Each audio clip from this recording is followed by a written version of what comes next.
Merhaba, ben bir dost. Bir kent hayal edin. Yüksek dağların arasında hapsolmuş, üstü de kar örtüleriyle kaplanmış. Her ne kadar bu durum ürkütücü görünse bile bu kentte yaşayanlar için durum tam tersiydi. Hayat dolu bir kent olan Eldoria binlerce insana ev sahipliği ediyordu. Şirin kulübelerinin yanı sıra altından kalpleri ve yardımlaşmaya dayalı olan sımsıcak bir kültürleri vardı. Fakat yaratıcılarının onlar için bambaşka planları bulunuyordu. Peki ya Eldoria kentine gerçekten ne oldu? Gelin bu sorunun cevabını ve ardından getireceği kederleri beraber keşfedelim. Bu, kayıplara karışan Karlar Kenti Eldoria'nın hikayesi.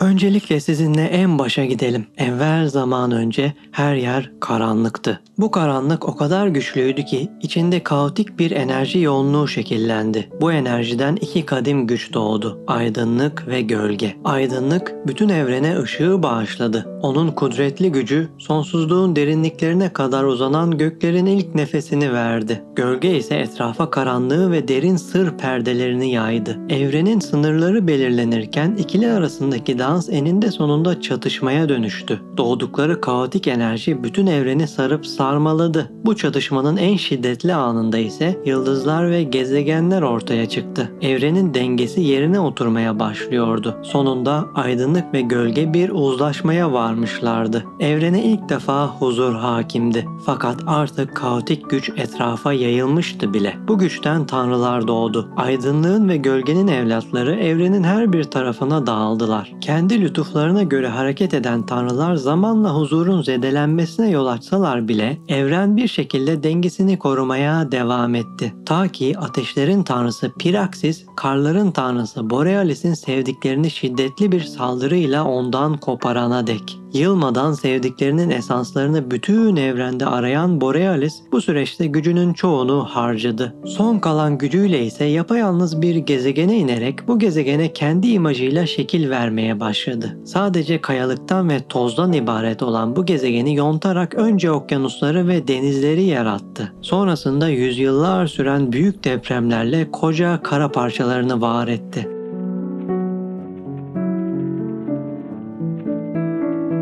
Sahilleri asırlar boyunca kazıdığı taşlarla uçsuz bucaksız kum parçacıkları ile sardıktan sonra boş topraklara çeşitli biyomlar serperek onları bir güzel çeşitlendirdi. Bu biyomların üzerlerini bizzat kendi elleriyle parça parça toprağa sımsıkı sarılan bitki örtüleriyle ördü. Gücü fazlasıyla tükenmeye başladığında artık kendine saklanacak bir yer aramaya koyuldu. Bu diyarın bir köşesini dağlarla kapladıktan sonra ortasını kazarken hatıraları onu yalnız bırakmayınca Borealis o kadar efkarlandı ki bütün diyarı sonsuz bir kar fırtınası kapladı. Oluşturduğu dağlardan Borealis'in gözyaşlarıyla diyarın dört bir yanına dereler aktı. Borealis çok güçsüzleşmişti. Fakat son bir kozu daha vardı. Sadece tek bir dokunuşuyla dağın orta yerindeki bu fantastik diyarda sonsuza dek akacak olan bir çeşme kurdu ve yalnızlığını dindirmek için insan kullarını yarattı. İşte Borealis'in kadim planının bir parçası olan narin insanlar zamanla buraya Karlar Kenti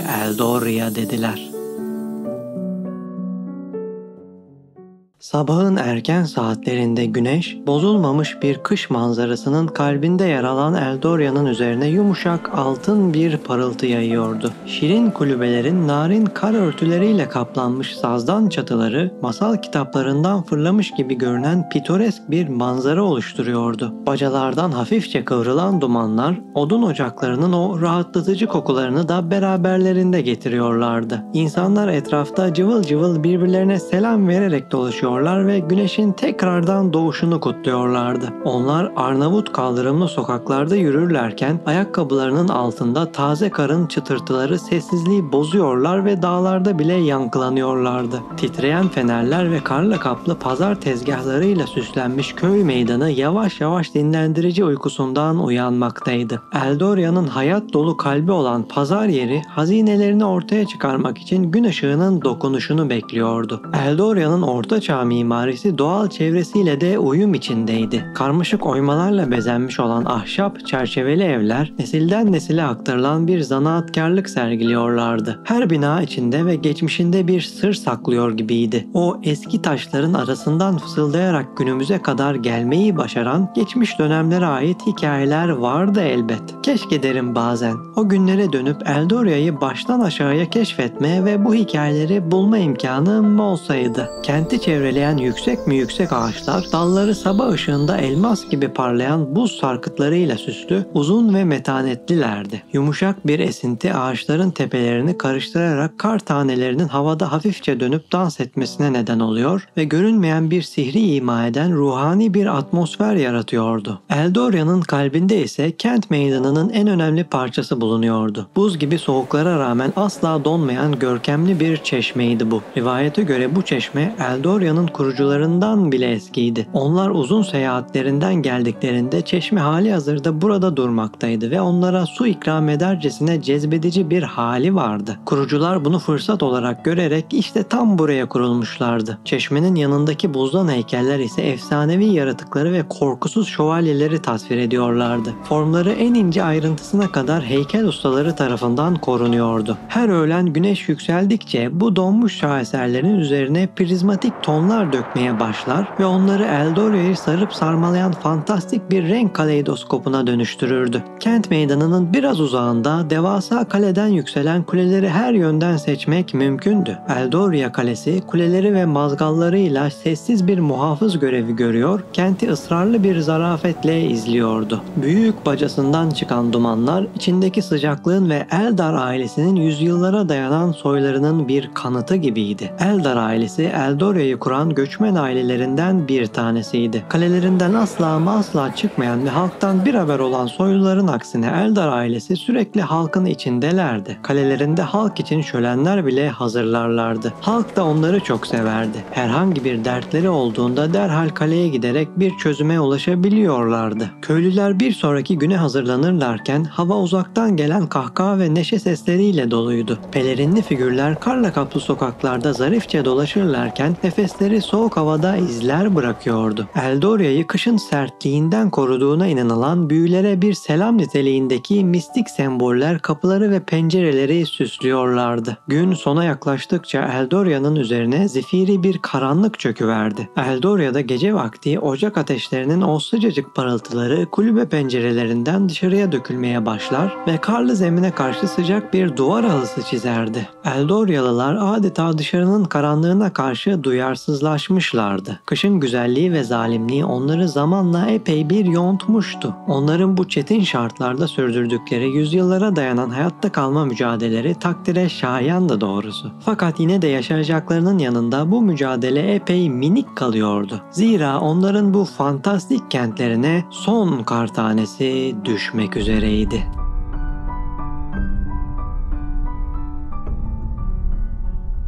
Karla kaplı tepeler ve kadim ormanlar arasında yer alan şirin Eldoria kentinde kış sadece bir mevsim değil, bir yaşam biçimiydi. Burada yaşayan insanlar kulübelerinde yaşamlarına devam ederlerken ocakları sıcaklıkla yanıyor ve kalpleri kasaba meydanındaki masalcının anlattığı o fantastik hikayelerle çınlıyordu. Tavernada paylaşılan efsaneler onlara türlü türlü umutlar vaat ediyorlardı. Fakat Eldoria için bu akşam her zamanki gibi geçmeyecekti. Bu sefer güneşin son ışıkları kente veda ederken ani bir gök gösterisi gökyüzünü kıyamet tonlarına boyadı. Uzun bir müddet gökler inlemeye devam etti. Halk bu doğaüstü atmosferin altında endişe dolu bakışlarla birbirlerine göz attılar. Derken birdenbire gökyüzündeki bu ışık gösterisi büyüyerek devasa ateş toplarına dönüştü. Endişeleri hayranlığa dönüşen halkın ateş toplarının üzerlerine doğru geldiklerini anlamaları kısa sürmedi ve büyük bir dehşete kapıldılar. Sımsıcak ve umut dolu sokaklarda artık çığlık sesleri yankılanıyordu. Bu ateş toplarının kimisi ahşap çerçeveli şirin evleri, kimisi Arnavut kaldırımlarını, kimisi de şen şakrak pazar yeri veya donmak bilmeyen büyülü çeşmeyi hedef alıyordu. İlk çarpan ateş topları bütün toprağı titretirlerken alevlerle süzülen kuyruklarıyla her şeyi yakıp geçtiler. İnsanlar çığlık çığlığa kaçışırlarken bütün sokaklar anında infilak eden cehennem ateşleriyle kaplanıverdi. Eldoria'nın Eldorya'nın o karakteristik ahşap evleri patlayan ateş toplarının sıcaklarına dayanamayarak çöküyorlardı. Onlar böyle bir afet düşünülerek inşa edilmemişlerdi ki. Kent meydanındaki yüzyıllarca dayanacak dirençte ustaca bir biçimde üretilen heykeller sadece saniyeler içinde tuzla buz oldular. Çok geçmeden gökyüzündeki ateş topları tükenmişti. Yeryüzünde ise cehennemi başlatmışlardı onlar. Soğuk rüzgarlar yangınları etrafa dağıtırlarken aynı zamanda dumanları da etrafa savuruyorlardı. Dolayısıyla göz gözü göremez bir hale gelmişti. Rengarenk pazar tezgahları yanarlarken gür bir ses dumanları deldi. Borealis aşkına Eleanor neredesin? Bu kentin demirci ustası Brondar'dı. Eşini ve çocuklarını kurtarmak için çabalıyordu. Tekrardan çekiciyle dumanı deldi. Eleanor, çeşmenin yanındayım. Çabası sonuç verdi ve eşiyle çocuklarına kavuştu. Çekicini çeşmeye doğrulttu ve Hemen çeşmenin içine girin ve ben geri gelmeden sakın ha çıkmayın diye haykırdı. Eleanor eşine sarıldıktan sonra çocukları da alarak çeşmenin içine atladı. Brondar ailesini geride bırakarak kaleye doğru koştu. Kalenin ve dolayısıyla Eldar ailesinin akıbetini görmeliydi. Kardeşi Eldred etraf yerle bir olmadan önce kaleye gitmişti. Eldorya'nın soğuk yerlerinden eser yoktu artık. Bu cehennem sıcakları soğuğu yenmişlerdi. Dumanlar biraz dağıldığında ise etrafın sessizliği daha da göze batmaya başladı. Bu sessizlik ansızın büyük bir kükremeyle bozuldu. Brondar gözlerine inanamıyordu. Alevlerin arasından büyük cüsseli, boynuzlu ve kırmızı tenli iblisler beliriyorlardı. Fakat bu iblislerden bir tanesi diğerlerinden daha da iri yarıydı. Bir köşeye çöken Brondar iblislerin tek bir ağızdan aynı sözü tekrarladıklarını işitebiliyordu. Maltraksız, maltraksız, maltraksız. Bu karanlık lejyon alevden kılıçları ve parıldayan bir karanlığa sahip zırhları ile yürürlerken her adımda toprağı neredeyse eritiyorlardı. Liderleri olan iblis Maltraksis devasa olmasının yanı sıra aralarında kanatları olan tek iblisti ve boynuzları diğer iblislere kıyasla daha görkemlilerdi. Gözleri ise ateşle yanıp sönen bir nefret ışıltısıyla doluydu. Şüphesiz ki o ateşlerin tanrısı Piraxis'in evladıydı. Yüksek sesle kahkahalar atarken gözleri Eldorya'nın yıkıntılarına odaklandı. Ahşap evlerin birinden geriye kalan kıvılcımların birinin üzerine bastığı gibi iblis ordusu etrafa hücum etmeye başladı. Evlerin enkazlarını alevden kılıçlarıyla delerek hızlıca sokak sokak ilerlediler. Kent meydanında ayakta kalmayı başaran ne varsa hepsini yıktılar. Maltraksis'in kudretli ellerine, yakalanan insanların ise vah haline. İnsanlar kaçmak için ellerinden geleni yapsalar da iblis ordusu her köşede onları avlıyorlardı. Demirci Brondar iblislere görünmeden Eldorya kalesine varmayı başarmıştı. Fakat kardeşinden eser yoktu. Görkemli Eldorya kalesi bir harabeye dönüşmüştü. Harabenin önünde ise yere çökmüş bir biçimde öksürük tıksıran bir figür seçilebiliyordu. Brondar figürün yanına yaklaştı ve ona erişebilmek için diz çöktü. Sen de kimsin? İblisler her yerde. Hemen buradan gitmeliyiz. Karşısındaki figür suratını kaldırdığında Brondar bir anlığına şok oldu. Bu Prenses Elysia'ydı. Görkemli Eldar ailesinin en genç veliahtıydı o. Prenses, buradan gitmeliyiz. Brondar kaleye varana dek şahit olduklarının yanı sıra kalenin harabe oluşundan kız kardeşi Eldred'in hayatta olmadığı kanısına varmıştı ama hala daha umudu vardı. Prenses Brondar'a baktı ve titrek bir sesle "Hepsi öldüler demirci. Anne, kız, baba, oğul, genci ve yaşlısı. Kimse kalmadı. Eldorya bitti." diye inledi. İşte tam o esnada prensesin üstüne yalnız bir kar tanesi dokundu ve dokunduğu gibi eriyerek suya, ardından da sıcaklığa dayanamayarak buhara dönüşüverdi. Son Prenses Elysia elbette haklıydı. Karlar kenti Eldorya çökmüştü. Eldar hanedanı ise tek kişi kalmıştı. O karanlık gün Eldorya'ya yüzyıllar süren kışlarının son kar tanesi düşmüş ve sonsuz kışları eşi benzeri görülmemiş bir cehennem sıcaklığıyla son bulmuştu. Hayatta kalanları ise tek bir sorunun sürekli gündeme geldiği karanlık bir çağ bekliyordu. Eldoryalıların inancına göre bu diyar Borealis adı verdikleri merhametli olduğu kadar da sert olan bir tanrı figürü tarafından oluşturulmuştu. Sonsuza dek yağan karlar onun çektiği acıların ölümlüler üstüne yansıması iken soğuk hava ise onun kalbinin bütün sıcaklığını zamanla kaybetmesinden kaynaklanıyordu. Kadim eserlere göre Borealis sevdiklerinin gölgenin karanlık güçleri tarafından yok edilişine şahit olduktan sonra onların esanslarını diyarın çeşitli katmanlarında aramış fakat bulamamıştı. Efkarlı mı efkarlı bir ebediyetin ardından eninde sonunda Eldoria'yı yaratarak kendi yalnız sonsuzluğunu buraya adamıştı. Son kalan sıcaklığıyla toprakları ve dağları yonttuktan sonra tek bir dokunuşla da o büyülü çeşmeyi yaratmıştı. Peki ya o şimdi neredeydi? Bunu anlatması pek de kolay değil doğrusu. Eldoria'nın yıkımından sonra kentin enkazında hayatta kalanlar arasında Prenses Elysia, demirci Brondar ile eşi Eldred ve 2 çocukları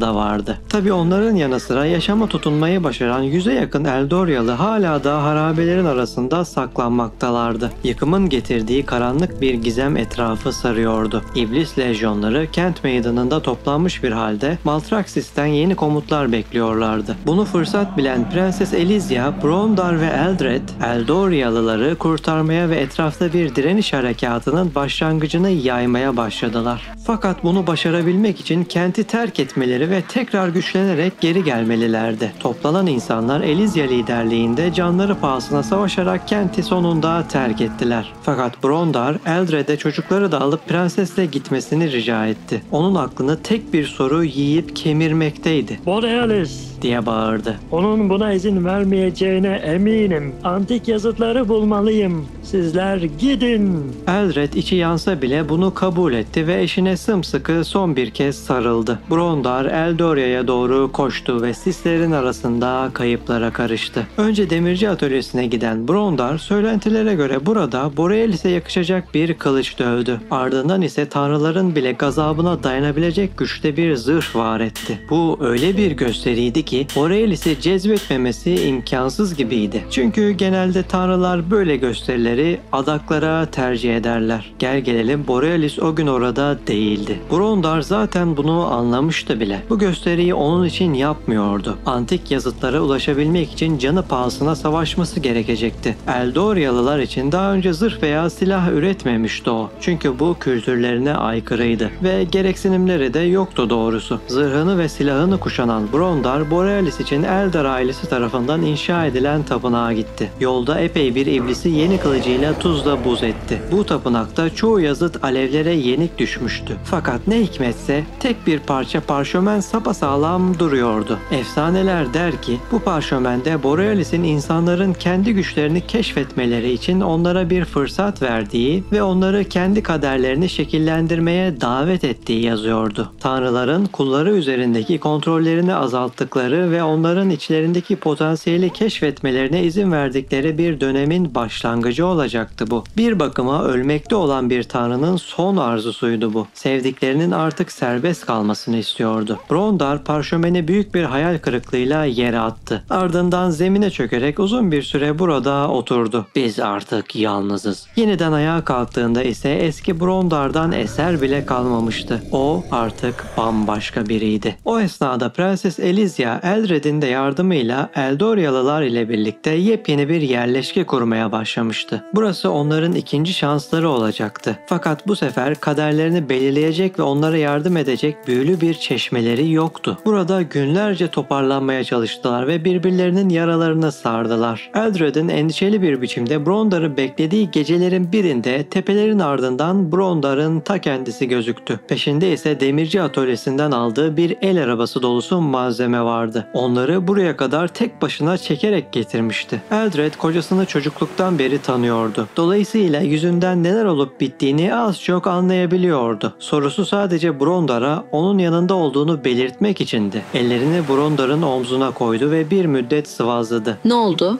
Brondar'ın ağzından ise sadece tek bir kelime çıktı. Yalnızız. Ve bu yıllar boyunca ondan duyacakları son kelime olacaktı. Eldoryalılar büyük bir azimle yeni yerleşkelerini geliştirmeye devam ettiler. Kendi başlarına büyüyerek epeyce genişlediler. Yeni yuvalarını ve geleceklerini korumak için bu sefer savaşmayı öğrenmeye başladılar. Brondar ise gece veya gündüz demeden demirci atölyesinde silah ve zırh dövüyor, asla boş durmuyordu. Eldred ne yaparsa yapsın onu durduramayacağını bildiğinden ötürü kendi işlerine odaklanıyor ve halkı organize ediyordu. Eldoria onların ellerinden kayalı yıllar olmuştu. Fakat hala daha dün gibi akıllarındaydı. Sımsıcak yuvaları, neşe dolu pazar yerleri ve sonsuz akan çeşmeleri. Hala daha Borealis'e inanmayı seçen Eldoryalılar her gün Brondar'ın atölyesine giderek onu uzaktan izliyorlardı. Hani belki tek bir laf eder diye. Ya Borealis onunla konuştuysa bu görevi ona bizzat kendi vermiş olabilirdi. Fakat Brondar asla tek bir kelime bile etmedi. Bu zamanla onların inancını kırmaya yetti. İçlerini yakan o tekil soru yerini önce hüzne sonra da öfkeye bıraktı. Gel gelelim Brondar bunun olacağını biliyordu. Öfkelenmeleri işine geldi. Evlerini fetheden iblisleri yenmek için bu öfkeye ihtiyaçları olacaktı. Sonuçta onlar artık tek başınalardı. Hayatta kalmak için güçlenmeleri şarttı. Öyle de oldu. Zamanla Eldoria'nın ruhu hayatta kalanların birleşik çabalarıyla yeniden canlandı. Onlar buraya son umut yerleşkesi dediler. Bu isim hayatta kalanların ruhlarında saklanan o son kar tanelerini sembolize ediyordu. Başarısız olurlarsa eğer son umutları da tükenecekti. Bilirim sorarsınız.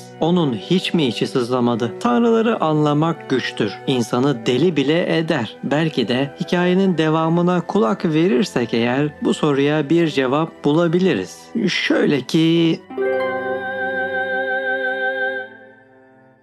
Eldoria'nın soğuk suları lava dönüşmüşlerdi ve gün geçtikçe derinleşen bir hüzünle akmaya devam ediyorlardı. Prenses Elysia, demirci Brondar, cesur Eldred ve diğer hayatta kalanlar güçlenmek ve eski topraklarına iblis Maltraxis'in pençesinden kurtarmak için yoğun bir çaba harcıyorlardı. Ancak sorular hala cevapsızdı ve Borealis'in sessizliği onların üzerinde gittikçe ağır bir yük oluşturuyordu. Günlerden bir gün Eldred, Brondar'ı aceleyle hazırlanırken buldu. Fakat ne kadar sorarsa sorsun nereye gittiğine dair tek bir cevap bile alamadı. Buna izin veremezdi. Elysia'ya haber verdi ve beraber onu takip ettiler. Brondar söylentilerden yola çıkarak içindeki son umut kırıntılarını beslemek üzere Eldoria'nın kıyısındaki mağara sistemlerinde olduğu düşünülen antik tapınakları bulmak istiyordu. Demir ve ateşin harmanlandığı bu yolculuklarında birbirleriyle konuşmaktan çekiniyorlardı. Eninde sonunda mağaraların derinlerinde antik bir tapınak ve kaybolmuş bir bilgelik kaynağına dair işaretler buldular. Tapınak, Eldoria'nın yıkımını takip eden karanlık günlerde Borealis'in düşüncelerini ve onun mesajlarını içeriyordu. Ancak bu mesajlar anlaşılması zor simgeler ve gizemli sözlerle doluydu. Kahramanlar bunların içinde bir yolculuk yaparak Borealis'in neden sessiz kaldığını anlamaya karar verdiler. Bu arayış sırasında Elysia, tapınakta yer alan eski bir kitapçıktan gelen bilgileri çözmeye çalışıyordu. Ailesinden ona geçen antik bilgiler ve dil bilgileri sayesinde zamanla Borealis'in Eldoria'yı yaratırken verdiği özgürlüğün, insanların kendi kaderlerini belirleme ve güçlerini keşfetme sürecinin bir parçası olduğunu öğrendiler. Fakat Borealis'in bu kararının ardında daha kadim bir plan yatmaktaydı. Bir gece kahramanlar hep beraber tapınaktaki tek bir odada yoğunlaştılar. Küf ve nem kokan bu harabede elbet daha fazla bilgi olmalıydı. Elysia antik metinleri okurken gözleri birden parlayıverdi. Yalnız Tanrı Borealis bizler için Eldoria'yı yarattığında aslında bir denge kurmayı amaçlamıştı.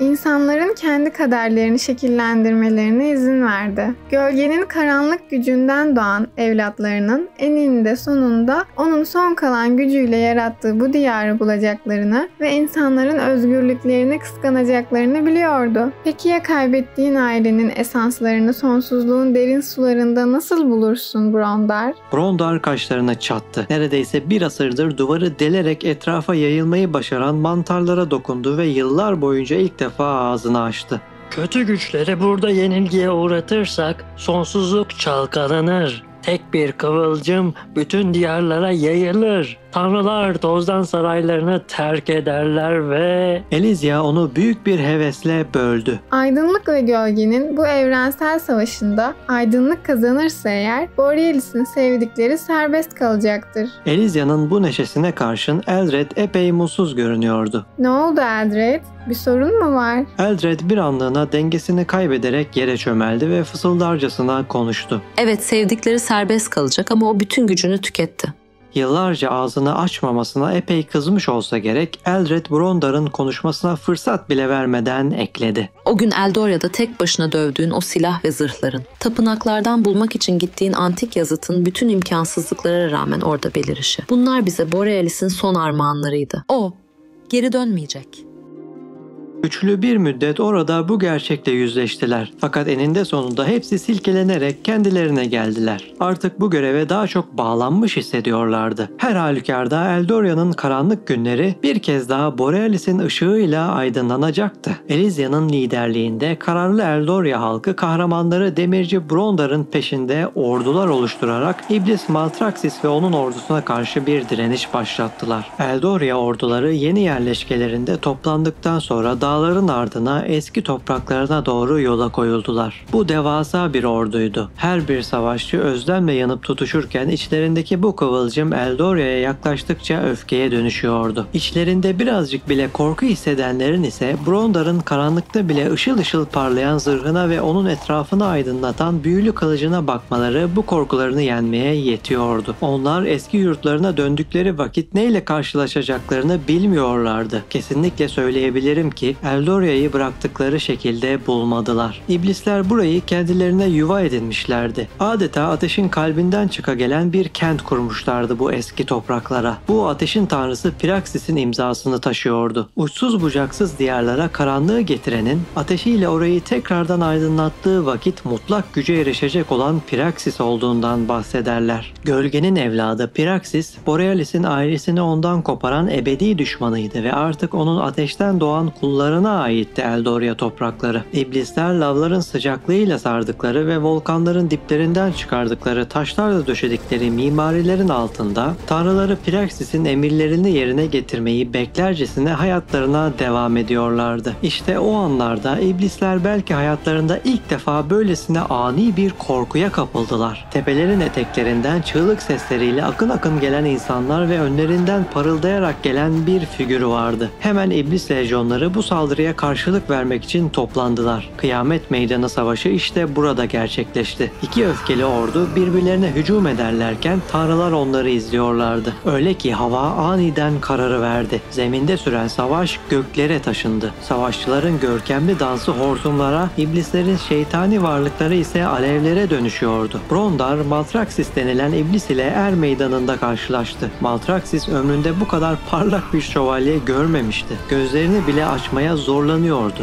Brondar'ın Borealis tarafından kutsanan büyülü kılıcıyla Maltraxis'e Piraxis tarafından armağan edilen devasa balta büyük bir sesle çakıştı. Fakat kendine aşırı güvenen ve rahatlayan karanlığa karşı kendini kanıtlamayı hedef edinen ve bunun için çabalamaya and içen aydınlığın mücadelesi hiç de eşit bir mücadele değildi. İblis Maltraxis'in baltası daha fazla dayanamayarak birden öteye savruluverdi. Brondar bunu fırsat bilerek bir hamleyle onun kanatlarından birini deldi. Kuyruğunu kesti ve son olarak da can çekişen Maltraxis'in kellesini bedeninden ayırdı. Onu elleriyle havaya kaldırdı ve haykırdı. Üstadınız yok artık. Dağılın iblisler.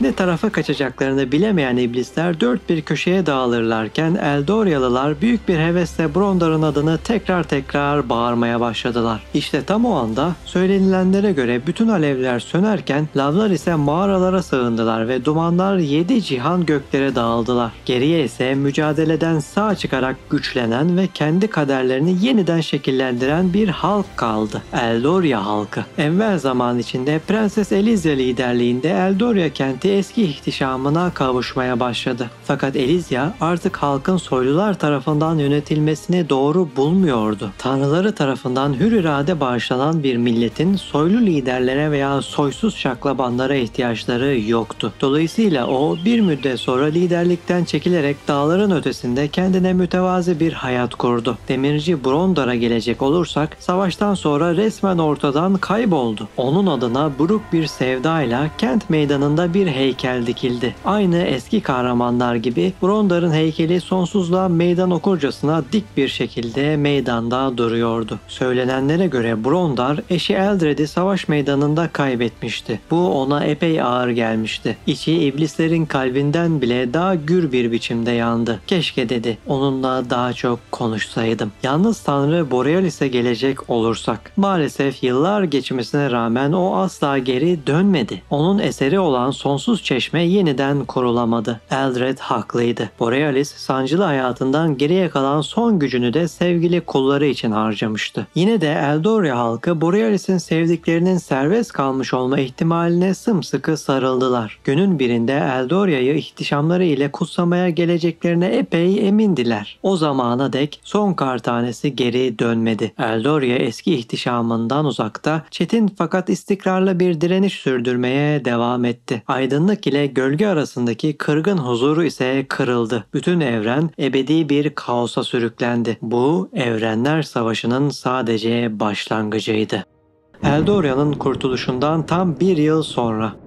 Prenses Elysia yalnız başına yaşadığı inzivasında sahilde yürüyerek efsaneleri hayal ederken denizin açıklarında bütün göğü aydınlatan bir parıltı gördü. Parıltı ona yaklaştıkça gökyüzü rengarenk yanıp sönmeye başladı. Adeta renklerin bir vals gösterisiydi bu. Parıltı Elysia'ya yaklaştı. Bu akıl almaz bir manzaraydı. Bu olabilir miydi? Elysia ruhunun derinliklerinde hayatı boyunca onunla kalacak olan tek bir ses işitti. Ben Aurora. Parıltı gökyüzünden süzülürken Elysia'nın üstünden Eldoria'ya doğru katı rüzgarlar esti. Prenses rüzgarı takip ettiğinde ise rüya olacak kadar gerçek dışı sahnelere şahit oldu. Bitkiler canlanıyor ve çoğalıyorlar, madenler yerlerden fışkırıyorlar ve hayvanlar rüzgarı takip ediyorlardı. Derken gökyüzü deliniverdi. Önce yalnız bir kar tanesi Elysia'nın üstüne kondu. Onu asla terk etmemeye yemin etmişçesine orada kaldı. Çok geçmeden bütün topraklar yeniden karla kaplandı. Eldoria yeniden özlem duyduğu sonsuz kış mevsimine kavuşmuştu. Daha da önemlisi Borealis'in özünden gelen Aurora serbest kalmıştı. Aurora Borealis yıllar boyunca kendi kaderlerini şekillendiren bu insanlara karışmadan onları gözetledi. Fakat ne zaman yardıma ihtiyaçları olsa Aurora oradaydı. Bu karlar kenti Eldoria'nın yok oluş ve yeniden doğuş destanıydı. Fakat bu kesinlikle mutlu bir son değil, tam aksine aslında her şeyin başladığı yerdi. Evrenler Savaşı'nın başladığı yer.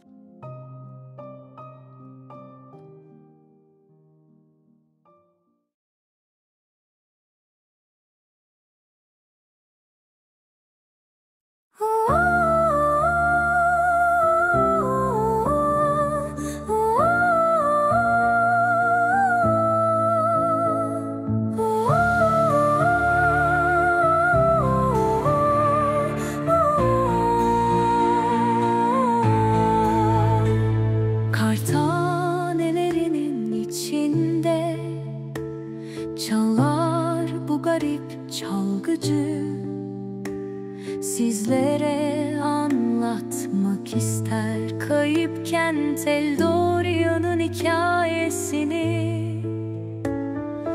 Diyarları gezdim hiç durmadan, bahtsızları gördüm her bir an.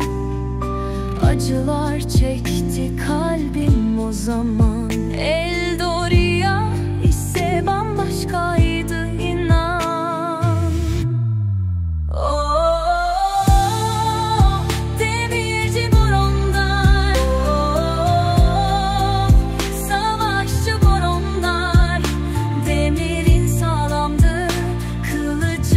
Keskin, peki şimdi hayırdır, sen nerelerdesin?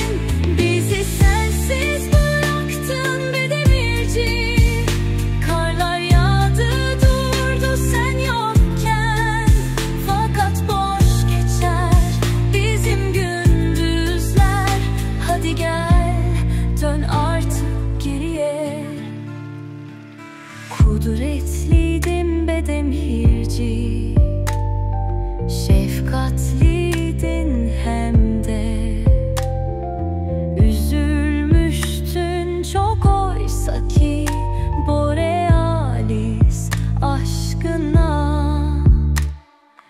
Diyarları gezdim durmadan, bahtsızları gördüm her bir an.